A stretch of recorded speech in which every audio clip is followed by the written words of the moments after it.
समस्त सुधी जनों को राधा वल्लभ त्रिपाठी का सादर नमस्कार। हमारे देश की परंपरा में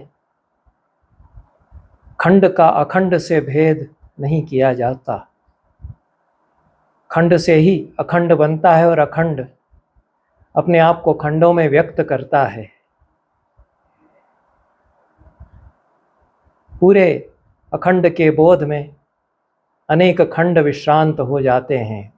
इसी तरह से इस महादेश की जो अखंड चेतना है उसमें इसके कई खंड अपनी अपनी उज्ज्वलता और भास्वरता में विश्रांत हैं। उनकी अपनी अलग पहचान भी है और वे सब मिलकर के इस महादेश की पहचान भी बनाते हैं। यही दृष्टि हमारे पुराणकारों की मूलता रही है, यही हमारे वेद के ऋषियों की भी दृष्टि रही है। इसलिए संस्कृत का क्षेत्रीयता से विरोध नहीं रहा। संस्कृत जब अखंड भारत की, सारे भारत की भाषा रही, तो अलग अलग खंडों में, अलग अलग क्षेत्रों में जो क्षेत्रीय भाषाएं थी उनसे उसका आदान प्रदान बराबर बना रहा। अलग अलग क्षेत्रों में जो संस्कृत के पंडितों ने कार्य किया उनका पूरे देश की अखंड चेतना के निर्माण में योगदान रहा। इसलिए यह भी आवश्यक समझा गया कि अलग अलग क्षेत्रों में संस्कृत में जो कार्य हुआ है उसकी अलग अलग सूचना भी ग्रहण की जाए और अखंड भारत का जो पूरा साहित्य बोध है उसमें उसको समाहित भी माना जाए। यह समानांतरताएं रही हैं, परस्पर विरोध इनमें नहीं रहा है। मैंने सागर में रहते हुए सागर की सारस्वत साधना शीर्षक से लगभग 30-35 वर्ष पहले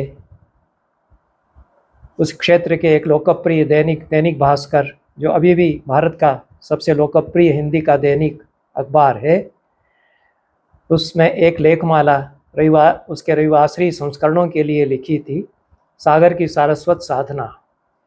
सागर से मेरे सेवानिवृत्त होने के पश्चात वहाँ के एक सुयोग्य विद्यार्थी श्री राम रतन ने मेरे द्वारा जहाँ यह कार्य छोड़ दिया गया था उसके आगे इसको बढ़ाया।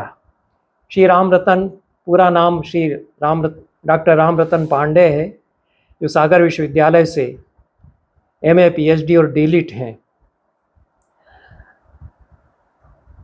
अनुपलब्ध संस्कृत नाटक, संस्कृत साहित्य में चाणक्य, सागर शोध सौरभम, ग्रंथ रत्न, एकाकी पथिक और शब्द रत्न मालिका, शतपद्म मालिका, ये 6 ग्रंथ या 6 पुस्तकें उनकी इसके पहले प्रकाशित हो चुकी हैं।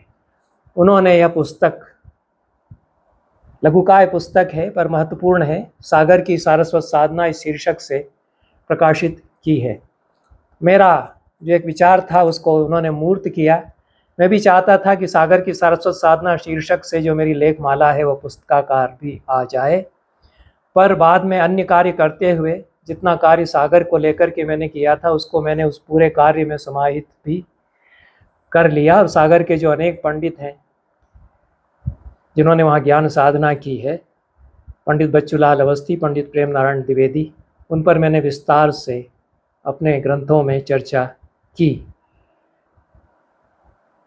डॉक्टर राम रतन पांडे ने सागर की सारस्वत साधना इस पुस्तिका के अंदर, जो लगभग 100 पृष्ठों की पुस्तिका है, 44 सारस्वत साधकों की चर्चा की है और बहुत परिश्रम से उन्होंने इन सब के बारे में जानकारी इकट्ठा की है। संपूर्ण उनका जीवन वृत्त दिया है, उनके कार्यों की सूचना ग्रहण की है और उनके समग्र अवदान की भी चर्चा की है। इस प्रकार के कार्य सभी क्षेत्रों में होने चाहिए। मैं अनेक बार इस बात को जहाँ जहाँ जाता हूँ दोहराता हूँ कि भारत के हर नगर की सारस्वत साधना पर वहाँ के लोगों को इस प्रकार की पुस्तकें और ग्रंथमालाएँ निकालनी चाहिए।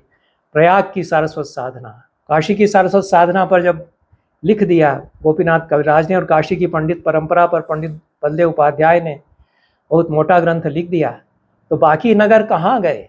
काशी ही सब कुछ थोड़े ही है। काशी में तो सब बाहर से ही पंडित गए हैं, काशी के अपने पंडित कम हैं।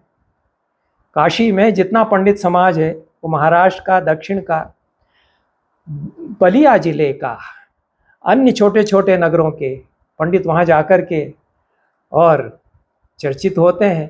लेकिन उन छोटे छोटे नगरों में जो रह गए उन्होंने सारस्वत साधना नहीं की हो ऐसा तो नहीं है, उन्होंने बड़ी साधना की है। मैंने एक विचार अन्यत्र यह भी प्रकट किया है कि हमारे देश में विश्वविद्यालय का स्वरूप अलग रहा है। जैसे विश्वविद्यालय अब हैं, उनकी बजाय हमारे यहाँ कभी कभी पूरा एक गांव विश्वविद्यालय होता था, पूरा एक गांव ही विद्यापीठ है। राजा ने ज्ञानी ब्राह्मणों को जमीन दे दी, अग्रहार के रूप में दे दिया कि आप लोग वहाँ बस जाइए, उनको सुविधाएं दे दी। अब उन ब्राह्मणों के कारण कुछ सेवक, कुछ मजदूर, कुछ काम करने वाले भी वहाँ आसपास बसे, लेकिन वो ज्ञानी थे तो उनके कारण वहाँ ज्ञानलोक निर्मित हुआ। तो पूरा गांव ही विद्यापीठ है। मैंने तो ऐसे गांव देखे हैं और अभी भी उनके अवशेष विद्यमान है कि सरिसप्पा ही आप जाइए, जहाँ 1000 साल की सारस्वत साधना, दरभंगा के बहुत पास, अभी भी उनके घर, उन पंडितों के, वो कितने महामहोपाध्याय वहाँ रहे। हमारी जो शिक्षा पद्धति, हमारी जो विश्वविद्यालय की अवधारणा है वो इस प्रकार की थी। तो सागर शहर में पंडितों की बड़ी परंपरा। काशी से आए, सागर के बाहर फिर वो नहीं गए क्योंकि सागर के थे लक्ष्मी नारायण जी न्यायाचार्य। यद्यपि उनका जीवन वृत्त मैंने समाहित किया था। मैंने जो लेखमाला लिखी उसमें उनके अतिरिक्त अन्य अनेक पंडितों का, कुल 44 इस प्रकार के पंडितों का, जिनमें युवा पंडित भी हैं, और युवा पंडित क्या कर रहे हैं सागर में रहकर, उसकी भी जानकारी समाहित करते हुए उनकी सुंदर चित्रावली के साथ यह पुस्तिका रामरतन पांडे ने प्रकाशित की।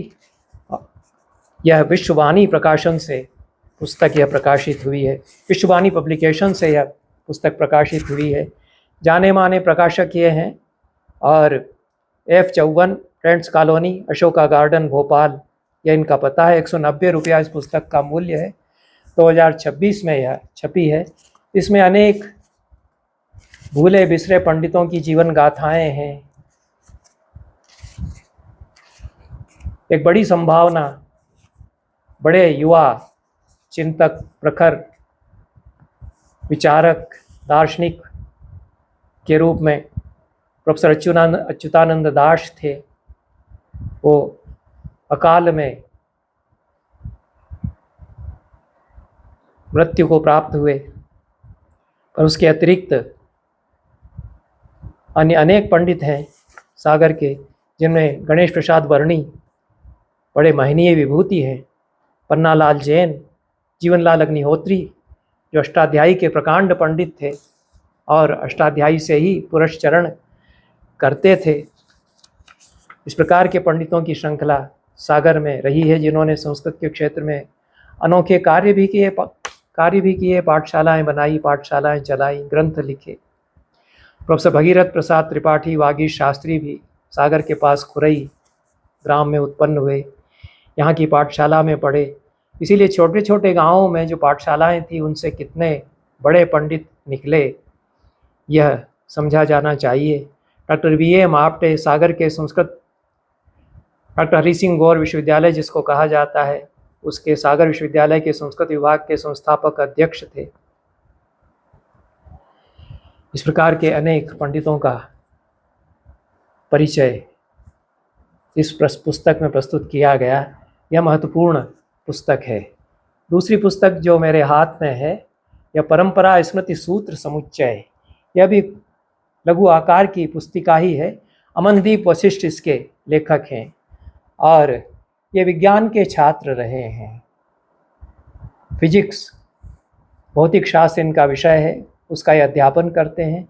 पर लोक संस्कृति में और क्षेत्रीय संस्कृति में इनकी गहरी रुचि है और हरियाणा की लोक संस्कृति पर इन्होंने यह पुस्तक लिखी है। हरियाणा संबंधी स्फुट टिप्पणियाँ इसमें हैं और ये मानते हैं कि बौद्ध, जैन, हिंदू धाराओं से निर्मित संपूर्ण भारतीय अध्ययन परंपरा एक है, उसमें हरियाणा की संस्कृति का भी अपना एक अवदान है। यह खंड जो है अखंड से जुड़ता है, क्षेत्र जो है जिसको देश कहते हैं उससे जुड़ता है। हरियाणवी संस्कृति की समझ यह किताब देती है। और हरियाणा की सामाजिक सांस्कृतिक पृष्ठभूमि, परिवेश, लोक वार्ताएं, इस सब की चर्चा अमनदीप जी ने इस पुस्तक में की है। गहरी संलग्नता के भाव से यह एक युवा अध्येता के द्वारा लिखी गई है। अमनदीप वशिष्ठ ने ही यह प्रकाशित की है। सेक्टर 2, 3 पार्ट रोहतक, यह उनका पता है। 2018 में यह प्रकाशित हुई। 50 रुपये इसका मूल्य है। एक तीसरी महत्वपूर्ण पुस्तक जो इन दोनों पुस्तकों की अपेक्षा आकार में अच्छी, गुरु है, उतनी ही महत्व की भी है। यह कठोपनिषद निमाड़ी अर्थावण एवं हिंदी टीका सहित, कठोपनिषद का निमाड़ी भाषा में रूपांतर, टिप्पणियाँ, टीका, और हिंदी में भी उसकी टीका लिखते हुए डॉक्टर ममता खेड़े ने इस ग्रंथ की रचना की है। कठोपनिषद का उन्होंने अच्छा अध्ययन किया है। डॉक्टर ममता खेड़े विक्रम विश्वविद्यालय में हिंदी साहित्य, विक्रम विश्वविद्यालय से हिंदी में स्नातकोत्तर की उपाधि और एमफिल की उपाधि उन्होंने प्राप्त की है। और लोक शैलियों पर, लोक बोलियों पर उन्होंने कार्य किया है। निमाड़ी लोकगीतों का प्रकृति पाक अनुशीलन, इस विषय पर उन्होंने अपना शोध प्रबंध लिखा। और निमाड़ के मेले, निमाड़ की बोलियां, निमाड़ की लोक संस्कृति, उसके जीवन, इस पर वे काम करती रही हैं। वे राज्य सिविल सेवा परीक्षा उत्तीर्ण करके उसकी सेवा में, राज्य सिविल सेवा में विभिन्न पदों पर, प्रशासनिक पदों पर रही हैं।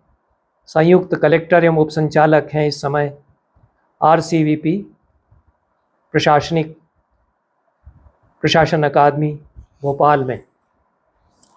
विदुषी हैं। उन्होंने उपनिषद का अध्ययन निमाड़ के लोग अपनी भाषा में कर सकें, इस दृष्टि से बहुत प्रांजल सरस शैली में अर्थावरण किया है कठोपनिषद का। लेकिन जो टिप्पणियाँ दी हैं वो मननीय हैं और उन्होंने समझ कर के दी हैं।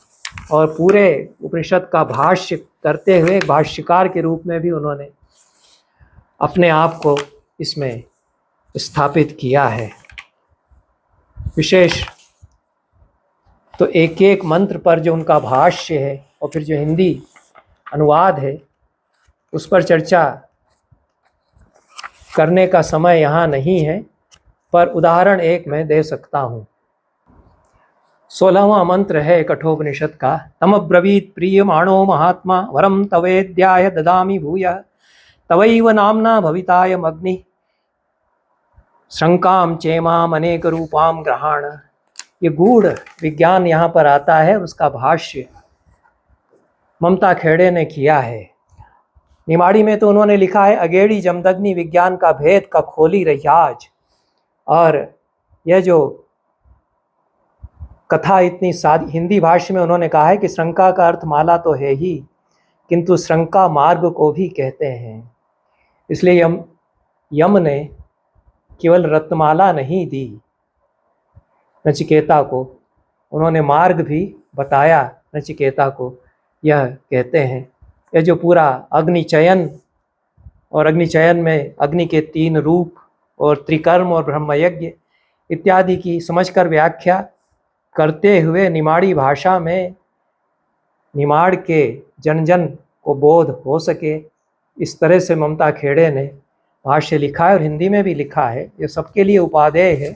कठोपनिषद का भाष्य ओंकारेश्वर में रहते हुए उन्होंने चिंतन मनन किया है, अपने मौन में डूब करके कठोपनिषद पर कुछ सोचा समझा है, उसका यह फल है।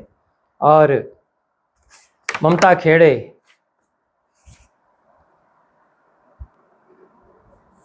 अपनी कठोपनिषद की अध्ययन यात्रा को वार्ता की बात शीर्षक से अपनी भूमिका में स्पष्ट करते हुए बताते हैं कि नचिकेता ने स्वयं उनकी उंगली पकड़ करके अपने साथ उन्हें लिया और इस कठोपनिषद के अध्ययन यात्रा में वे उनके साथ बने रहे। तो यह वार्ता निमाड़ी में प्रचलित है, कथा भी उसको कहा जाता है, और यह निमाड़ी में वार्ता भी कठोपनिषद पर ममता खेड़े ने लिख दी है। विशेष रूप से पूरा प्रयास स्वागत के योग्य इसलिए भी है कि पूरे देश की एक सांस्कृतिक चेतना एक अलग ढंग से अपने देश को, अपने भवितव्य को पहचान रही है। निमाड़ के उस समाज में जो कि बहुत उपेक्षित माना गया, उससे लोग आ रहे हैं जो पूरे देश की संस्कृति के निर्माण में योगदान कर रहे हैं। इस दृष्टि से मैंने इन 3 पुस्तकों की चर्चा की है कि कैसे खंड अखंड से जुड़ता है और कैसे जो क्षेत्रीय संस्कृतियां हैं वो मिलकर के महादेश की चेतना को बनाती हैं और वे अपनी अपनी स्वायत्तता भी बनाकर रखती हैं। इन शब्दों के साथ यह चर्चा आज यहीं समाप्त करता हूँ। सबको धन्यवाद। नमस्कार।